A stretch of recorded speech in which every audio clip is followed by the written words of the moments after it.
I think it's safe to say that change is on my agenda. Change for good.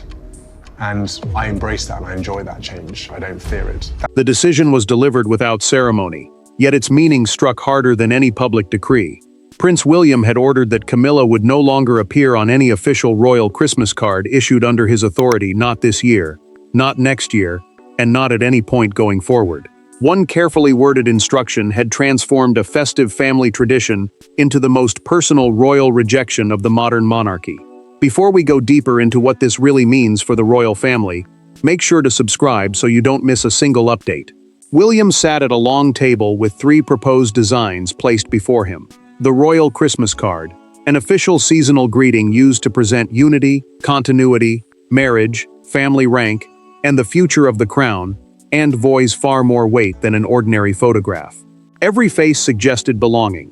Every position suggested importance. He studied the version containing Camilla, pushed it aside, and said quietly, "She will not be part of the family image I leave behind." His voice remained controlled, but his hand stayed pressed against the rejected card. The instruction was then sent to his communications office, the team responsible for shaping public messages and official images from his household. It stated plainly that Camilla must be excluded from every card produced under his authority, and from all future cards representing the monarchy once he controlled the institution. No excuse softened the order. It was not temporary, logistical, or linked to scheduling. The phrase, "going forward," revealed something colder. William intended to remove her not only from one Christmas greeting, but from the visual memory of the crown's future. Camilla received the news at Clarence House while reviewing seasonal correspondence. She stopped halfway through a handwritten note, lowered her glasses, and asked her private secretary to repeat the message. The Queen Consort had survived public hostility, family suspicion, and years of judgment to stand beside Charles. Now one sentence threatened to erase that hard-won acceptance from the very image meant to proclaim family unity. Charles learned of the decision before lunch. He read the documented instruction twice, folded the page with exact care, and placed it beneath another file. The king did not summon William. He did not defend his wife. His silence unsettled Camilla, because it suggested he already understood what had driven his son to act. William was not changing a card. He was redrawing the boundary between his inheritance and his father's queen. And before Camilla could decide whether the order was an insult, a warning, or a declaration of war, the 3 people trapped at the center of it were forced to confront what the Christmas image had always concealed. Behind the polished language of royal duty stood 3 people carrying 3 very different versions of the past. William saw the decision as protection. Camilla experienced it as humiliation. Charles felt it as an attack on the life he had spent years defending. Yet none of them could discuss the Christmas card without reopening older wounds involving Diana, public acceptance, family loyalty, and the uncertain shape of the crown after Charles. William carried the deepest memories into that decision. Official family imagery had never felt harmless to him because childhood portraits had promised unity while private life fractured behind them. The royal Christmas card, an official seasonal image used to present family continuity and future leadership, could hide pain as easily as it displayed affection. He stood alone before a framed childhood portrait containing Diana, touched its edge, and felt grief harden into resolve. To him, allowing Camilla to dominate future images would distort the emotional inheritance left to him and Harry. Camilla understood the card differently. After years of scandal, hostility, and slow acceptance, inclusion had become proof that her place beside Charles was finally secure. During a private telephone call, she confided in her sister through a documented account later preserved by her household. Anger gave way to sadness, as she admitted that exclusion felt like being told she had been tolerated during one reign, but would never belong to the monarchy's permanent story. Her sister tried to reassure her, yet the Queen Consort heard only the finality of William's order. Charles reacted with wounded authority. He summoned his son for a private conversation, then postponed it after learning the instruction had already reached the design team. The prince had acted without seeking approval, turning a family dispute into a test of who could shape the institution's future. The king now faced a painful choice: defend his wife and weaken William, or accept the order and confirm Camilla's fear. Catherine saw the danger immediately when she reviewed one revised layout. She asked whether her husband meant to remove Camilla only from cards bearing their family name, or from the eventual sovereign card as well. William answered quietly, "All of them." That answer left Catherine certain the conflict would soon move beyond private family pain entirely. The princess understood then that his resolve had not begun with stationery or design. Something specific had happened months earlier, something involving a Christmas portrait, Diana's memory, and a private remark Camilla never expected him to hear. To understand why one photograph became intolerable, the palace had to return to the winter evening, when a single conversation turned years of controlled discomfort into a point of no return. The rupture had not begun inside a communications office. It began months earlier during a private Christmas planning dinner at Windsor, when the family gathered to discuss portraits, seating arrangements, and the public message of unity. What should have been a harmless conversation became the moment William stopped seeing Camilla as an uncomfortable part of the present and began viewing her as a threat to how the past would be remembered. Camilla had moved steadily closer to the center of official royal imagery. Each new portrait placed her more firmly beside Charles, while references to Diana were kept separate from the monarchy's active public identity. William had tolerated those adjustments because his father was sovereign, and open resistance could fracture the family. Yet he remained fiercely protective of the emotional history inherited by George, Charlotte, and Louis. To him, their grandmother's memory was not a relic. It was part of the truth they deserved to receive.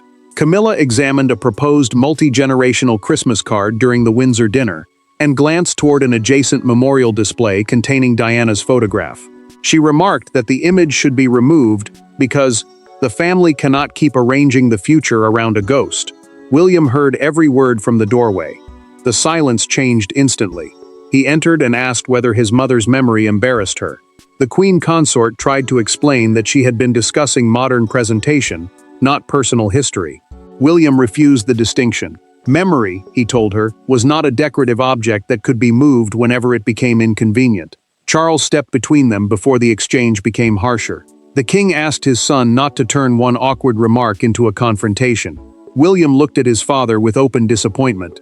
He understood then that Charles was more concerned with protecting Camilla from embarrassment than challenging the cruelty of what she had said. William said nothing more that evening.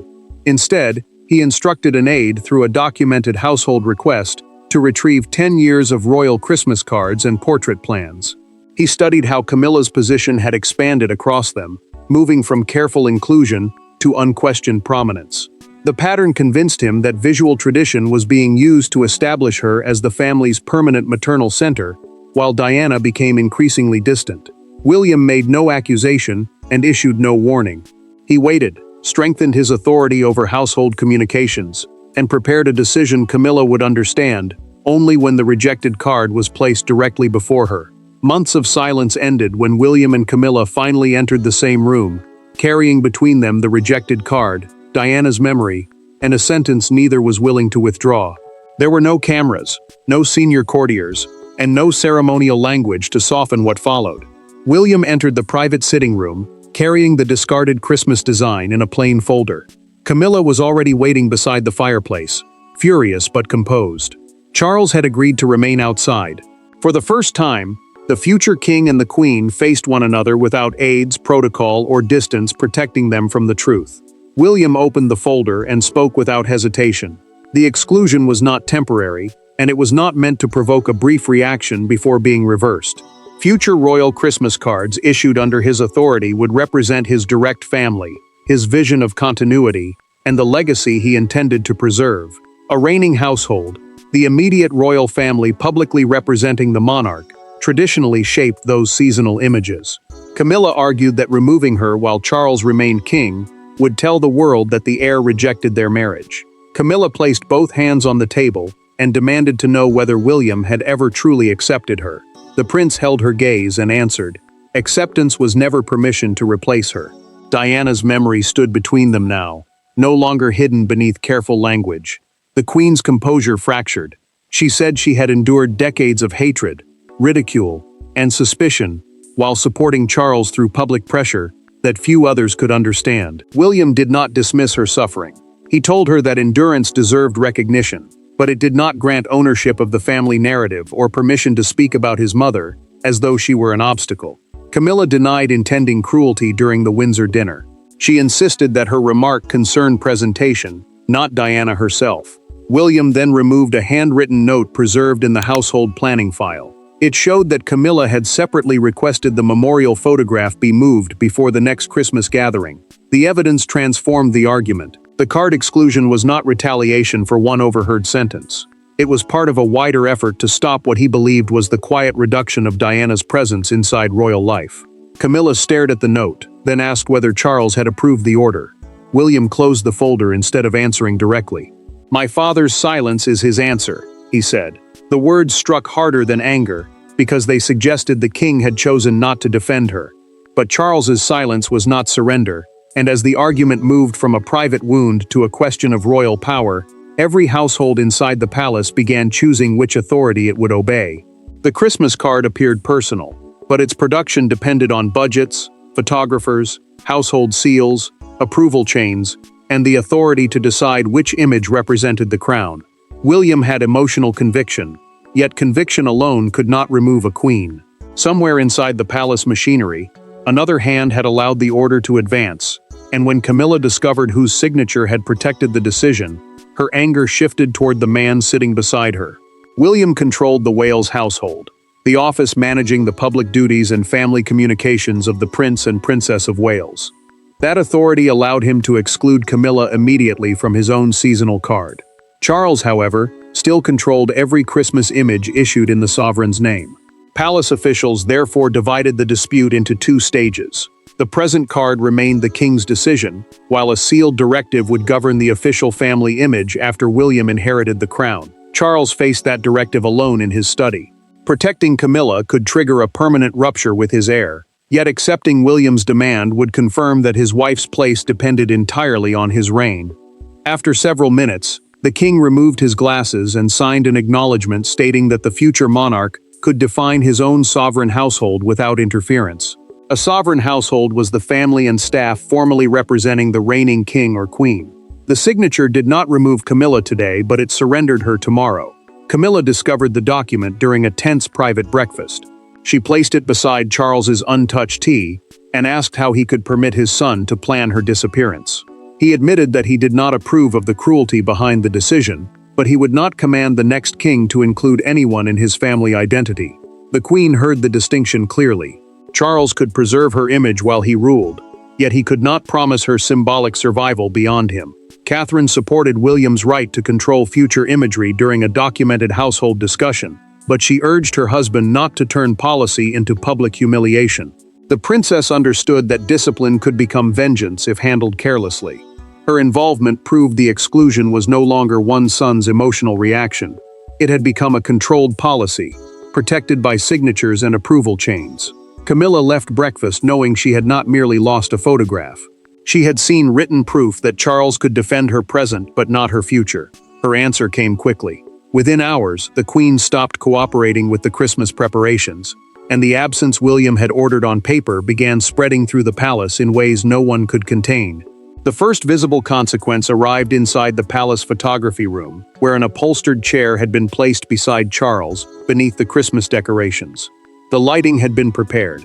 The photographer was waiting, yet Camilla never entered. After learning that William's future directive would stand, she refused the sitting altogether, leaving the king beside an empty chair that suddenly seemed to represent both a marriage under strain and a monarchy dividing in real time.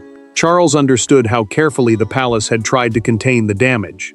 Officials had planned two separate cards, a sovereign card featuring him with Camilla, and a Wales card presenting William, Catherine, and their children.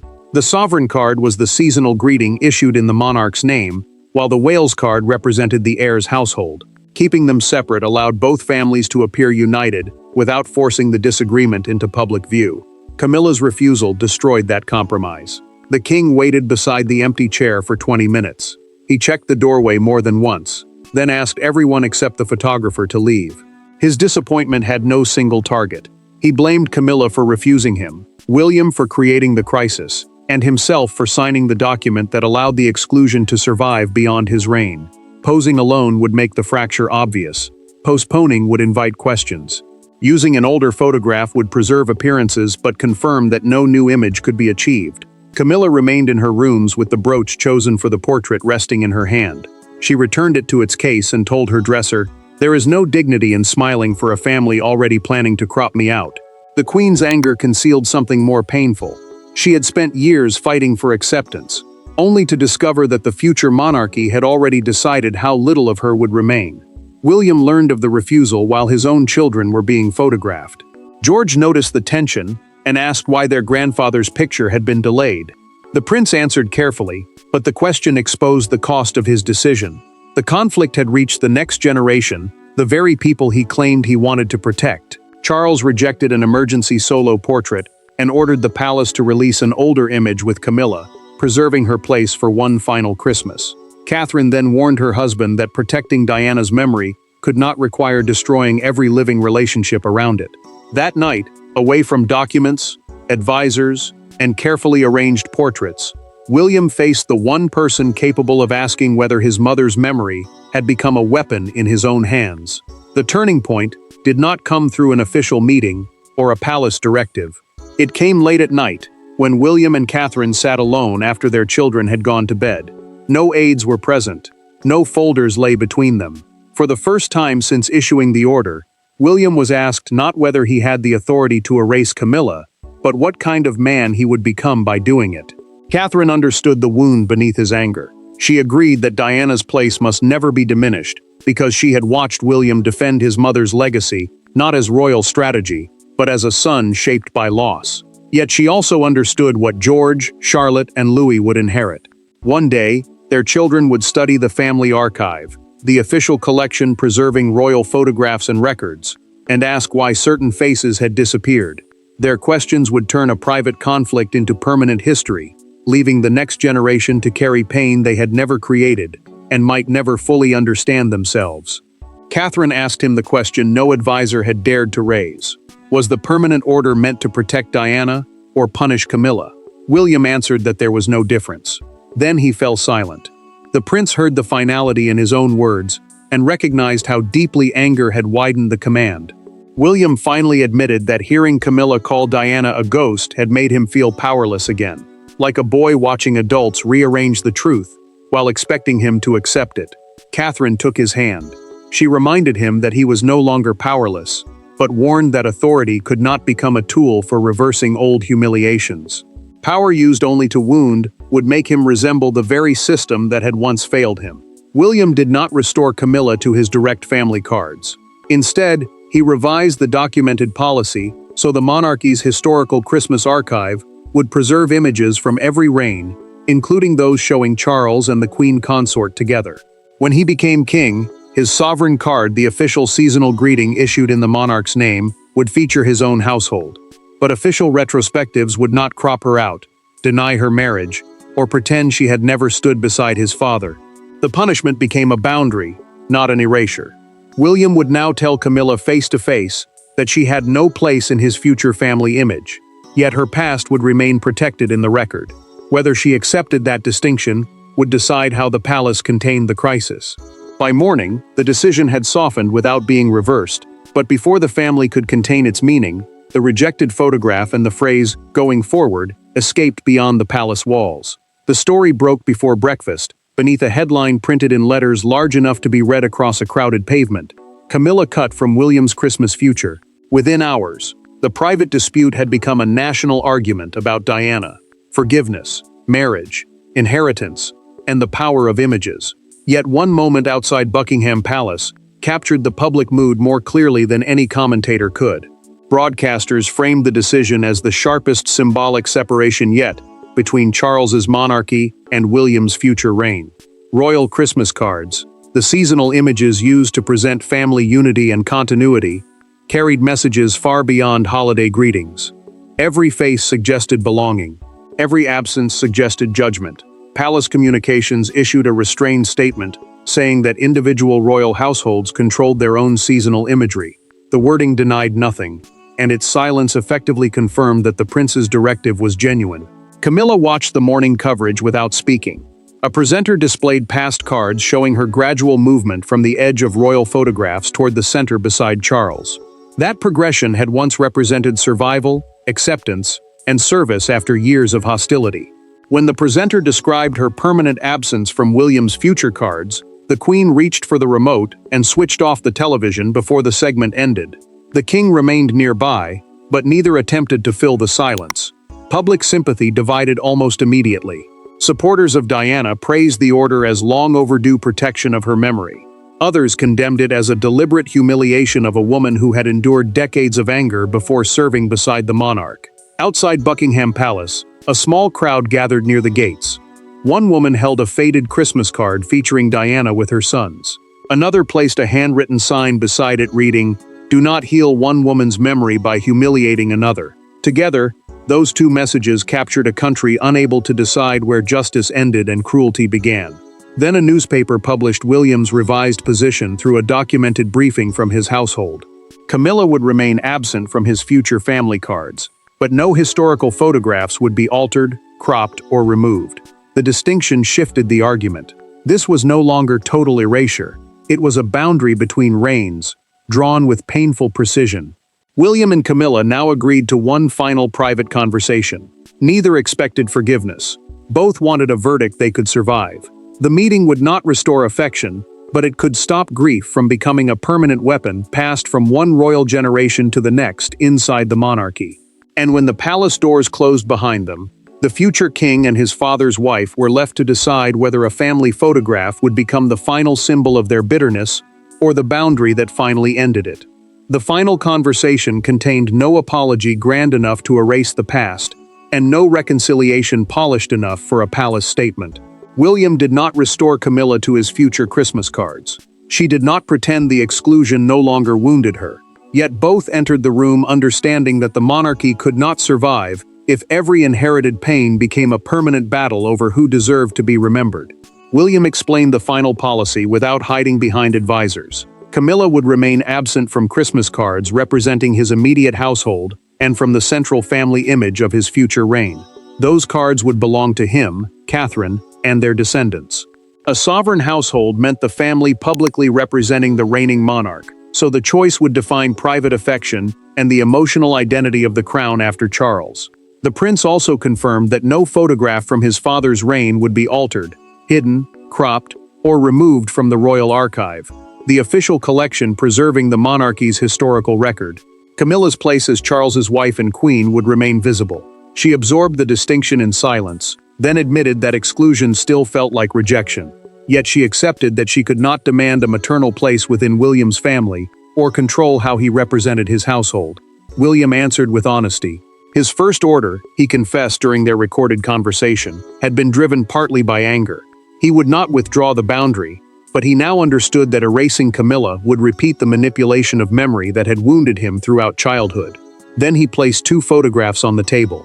One showed Charles beside Camilla during the current reign.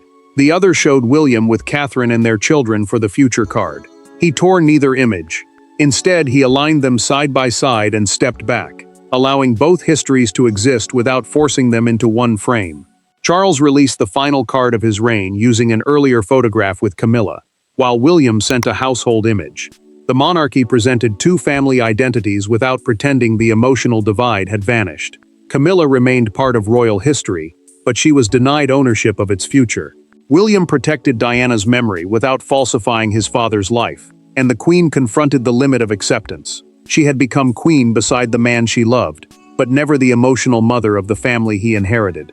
The Christmas card that began as an act of erasure ended as a line between two reigns, one preserving the choices Charles made, the other protecting the memory William refused to surrender. Thanks for watching. Please don't forget to like and subscribe, and we will see you in next one.